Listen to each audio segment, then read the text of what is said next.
Hello mga ka-amazing and good morning!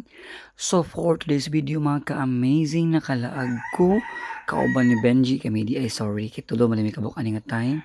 Nakalaag mi sa Tuwasan Falls sa Katarman, Camiguin Island.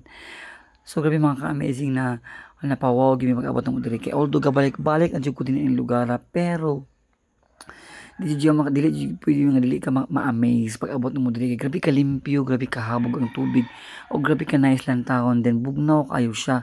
So makahuna-una jud din kag tiglom ug salom din hingdapita. Okay, so dili nga part man kami sing mabaw pa na siya na siya kanang murag pisi gibutang din ha. Kay diya siya ang time nga law man dayon. So ako talawan man sa kabalo ko mulangoy. Talawan jud ko pa sa mangon ani dagat mahalok yapon ko sa nagpamabaw jud ko pang bata ang level. So man siya kung video-video pa ko ani syempre pang reels ug pang kuan to pang vlog. So diha jud ko taman. Aw na probably ko nahan gamay. Tugnaw mo kay siya nga time as in tugnaw jud kay literally. Hadlok pug ko nga mo adto og tunga-tunga kay kadtong makit-an to sa video sa mga Facebook mo kay tagdak ko ang tubig kay magbaha sa bukid na akong kahadlukan. So careful ta aning mga oras sa mga ka-amazing kay syempre isa ra ang ato ang kinabuhi ug wala nay lain mapalit sa merkado. So diha jud ko tiglo mo, di ba? Chill-chill lang, ana lang gud siya. Pa-char-char sa video para na ipang-upload sa mga kuan vlog nato. So napoy mga tao sa unahan nga uji nahadlok yung duol dito sa pinaka duol dito sa waterfalls. Okay.